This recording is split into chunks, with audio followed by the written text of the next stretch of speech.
Welcome to everyone. The real numbers can be classified into some special types of points according to their nature.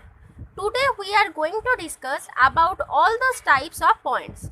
Before we going to discuss about the types of points, we first discuss what is an interval and what is a neighborhood.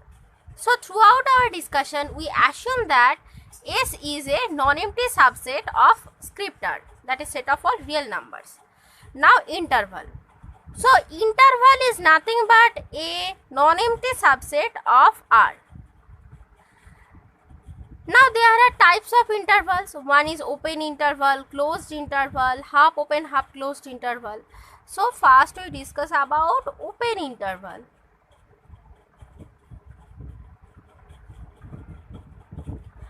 So the notation of open interval is also a non-empty subset S of R, and the notation is this: AB within first bracket, where A and B are two real numbers with ordering A less than B.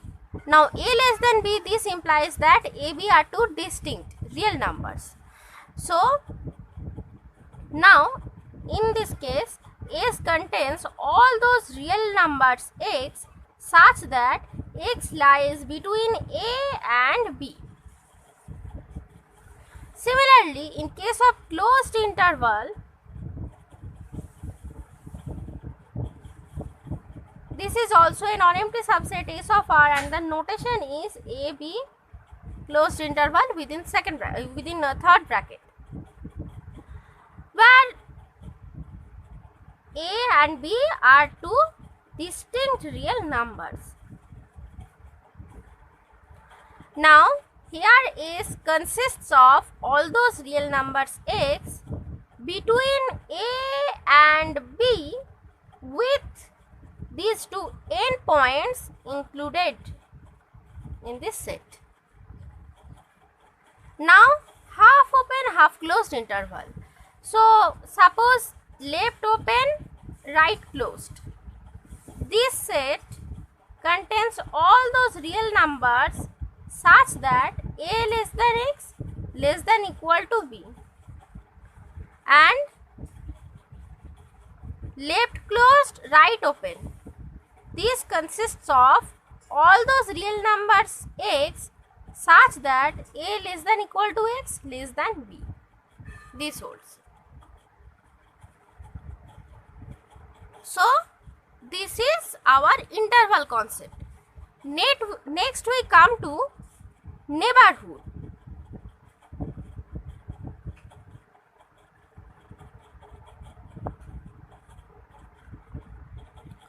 So what is a neighborhood? And two points. What is a neighborhood and neighborhood of what? Right. So suppose x be any real number and s be a non-empty subset of R. Now a subset S is said to be a neighborhood of a point x. So a point has a neighborhood, and the neighborhood is itself a subset of real numbers. So a subset S is said to be a neighborhood of x if there exists an open interval AB such that x belongs to AB subset of S, which means that a subset S is said to be a neighborhood of a real number x if there exists an open interval AB which contains x, and this open interval totally contained in this set S. Okay. Suppose this is our real line and we use two symbols minus infinity and plus infinity to express the real line. Now in our further discussion we shall discuss about these two symbols. Now just for graphical representation of this neighborhood, I draw this line. Now suppose X is this point and S is this set. Suppose this is our S set. It may be closed, open, whatever. So this X point is said to be a neighborhood of this set S if there exists an open interval AB which contains X and AB is totally contained in S. Right. Now see this picture. This is okay. Suppose this is our S set and this end point is X. Since X is a real number, it is not necessary that I first take X as a real number. So I am now checking that is this point a real S is a neighborhood of this point or not. So for this checking we have to find out a neighborhood, an open interval which contains X and totally contained in S. But when we take any open interval containing this point X, suppose this is our open interval AB, then what happens? This right portion, that is X, XB, this portion, X closed, B open, this portion, totally outside of this set S. So this condition fails. AB is a subset of S, this condition fails here. So here S is not a neighborhood of S. Next we come to our first type of point, that is interior point.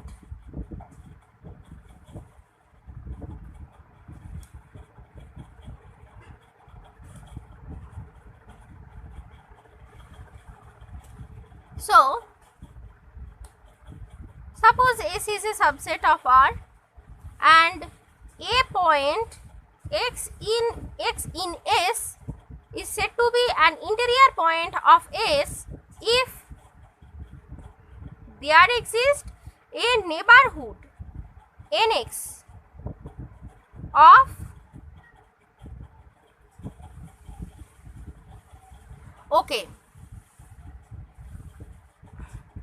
if there exists a neighborhood Nx of X such that Nx subset is. So I have to say something about this neighborhood. There is a point that is delta neighborhood. What is a delta neighborhood? So before start this discussion, I just mention this delta neighborhood. What is a delta neighborhood? Delta neighborhood of X is denoted by in this way Nx delta. That is, it is nothing but the open interval X minus delta, X plus delta, where delta is a positive length, positive real number, any positive real number. Suppose this is real line, this is 0, 1, 2 and so on. So here this 1, 2, these are not number, just not a number, this is a length. 1 is a length from 0, 2 is a length from 0. So similarly delta is a length. Suppose this length, this is delta, or this length is delta, whatever. Okay, delta is a positive length. Now this delta neighborhood of X, this means what? Suppose this is X, then this is X minus delta and X plus delta. This is called, this open interval, this is called the delta neighborhood of X. Okay. So next we come to this interior point. A point X in S is said to be an interior point of the set S if there exists a neighborhood Nx such that Nx subset of S. Now coming to some examples. So our first example.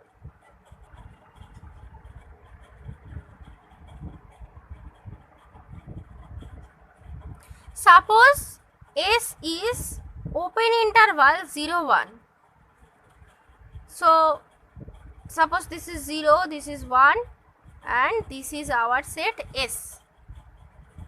Then we have to check that any arbitrary point in this set is an interior point or not. So take X be any arbitrary point of S. Then for checking X as an interior point or not, we first find out the distance of X from two endpoints, that is this distance and this distance.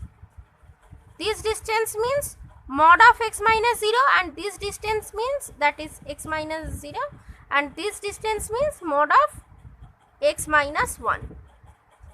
So say this distance is delta 1 and this distance is delta 2. We can find out. Then what to do? We find out what is the minimum between this delta 1 and delta 2, right? So we can see here between these two distance delta 1 is minimum. So here delta is delta 1, and obviously delta is also a positive length. Now X will be an interior point of S if there exists a neighborhood which is a subset of S.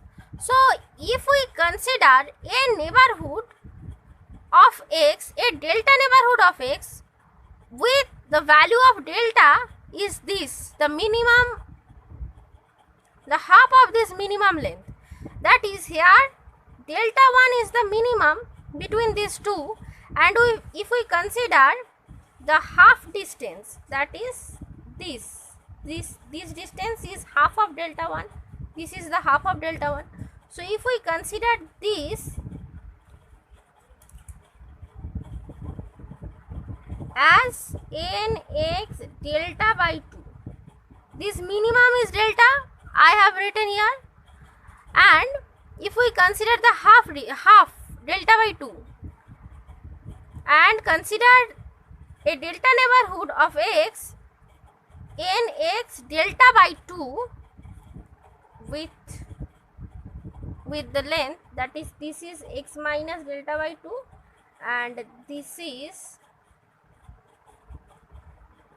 x plus delta by 2.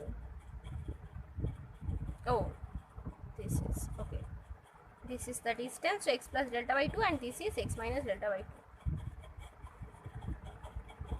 Then we can see that this delta neighborhood of x totally contained in S, that is here nx delta by 2 is a subset of S.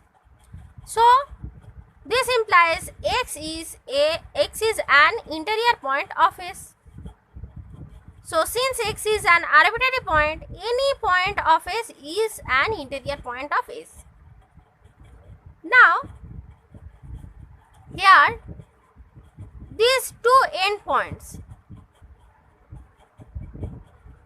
are the interior point of S. Suppose we are checking one is an interior point of S or not.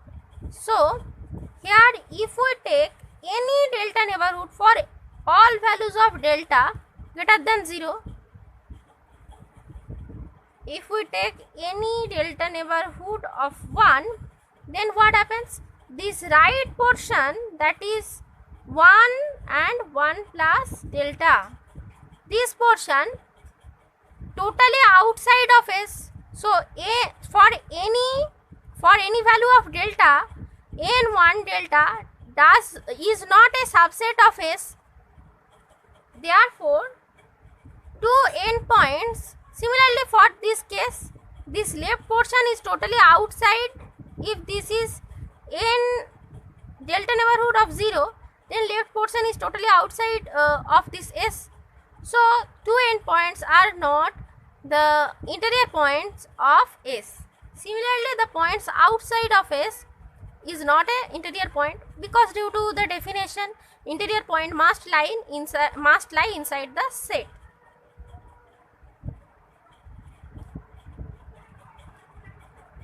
Next, our example is S equal to 0, 1 closed interval. So here 0, 1 closed interval, that is 0 and 1, these 2 points are included in this set. So in this case, we have to check that in this case the points between 0 and 1 are all interior points of S. Similarly, in the argument, similar argument holds as in first example. Now, for two endpoints, see, this left portion is outside of this set and in the right portion is outside of this set. So, these two endpoints, in spite of they are the points of this set, are not interior point of this set. Next, our third example is, suppose S is a finite set, 1, 2, 3. S contains these points 0, 1, 2, 3. Now, for any arbitrary point, so we take 2. We are checking 2 is an interior point of S or not. So we have to find out a neighborhood of 2 which is a subset of S. Now for any value delta greater than 0, for any value of delta, if we take n2 delta, suppose this is n2 delta,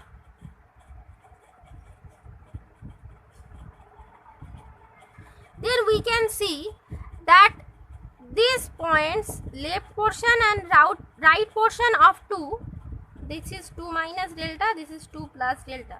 So these points and these points are outside, or these points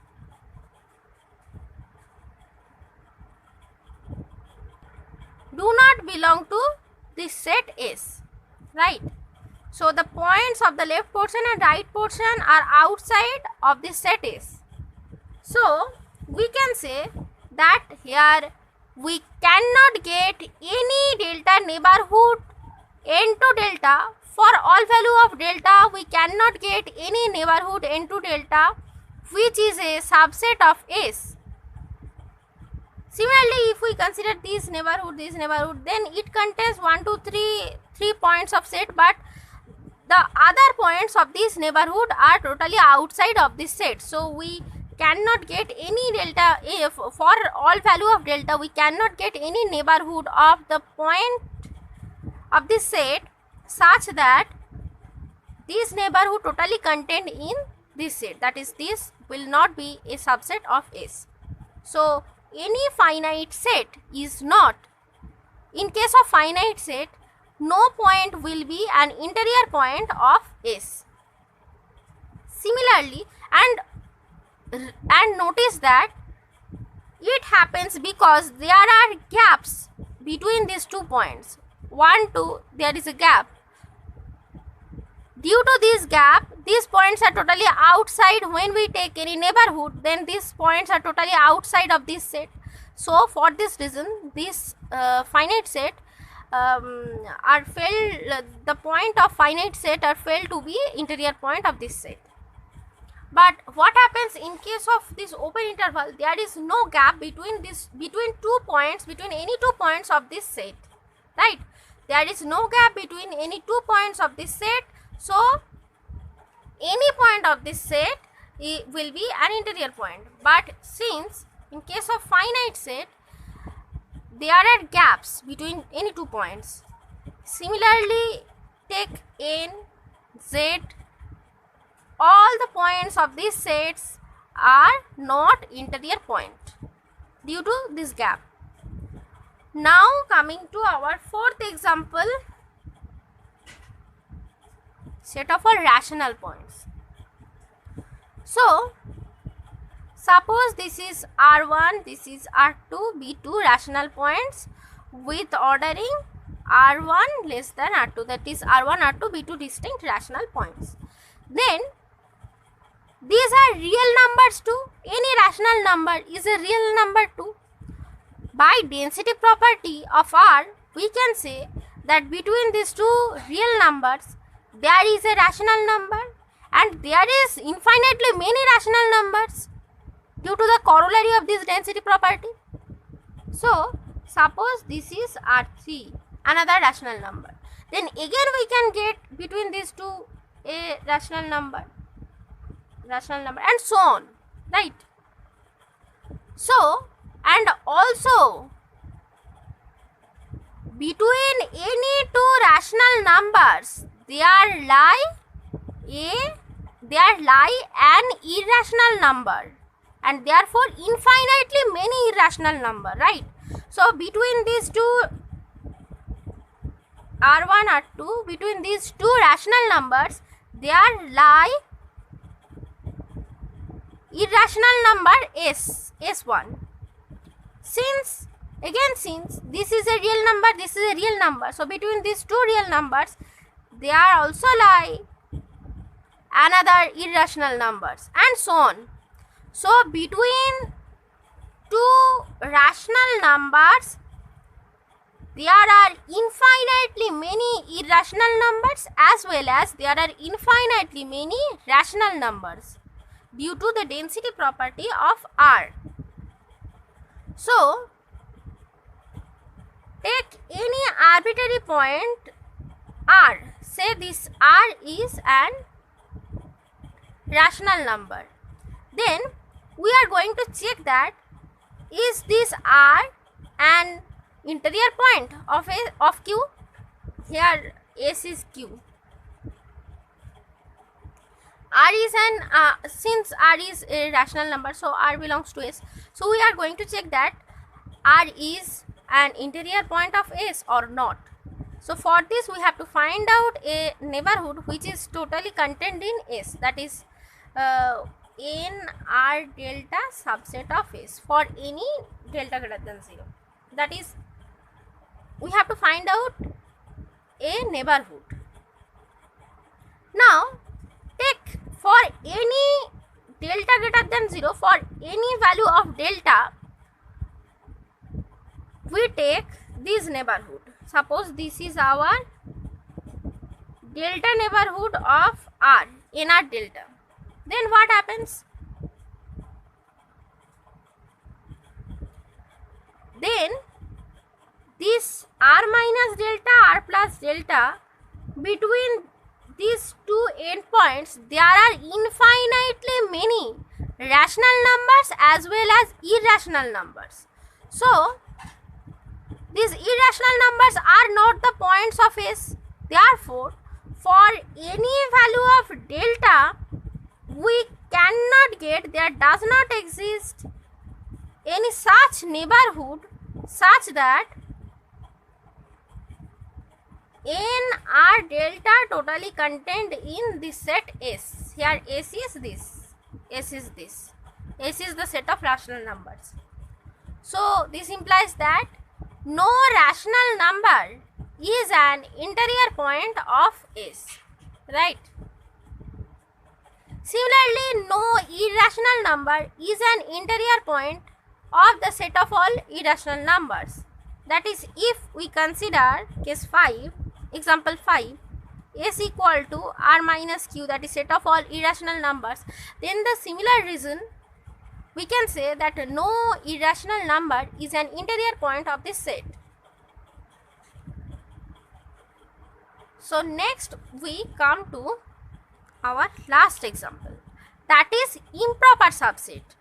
Suppose S be any improper subset of R, that is S equal to R or S equal to the empty set.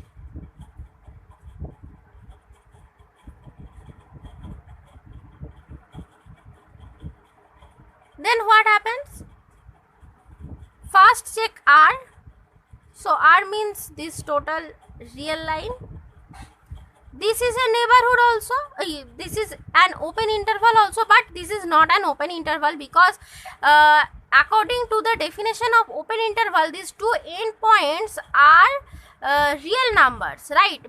But here these two endpoints are not the real numbers. These two are the symbols. Furthermore, these two are the members of extended real number system.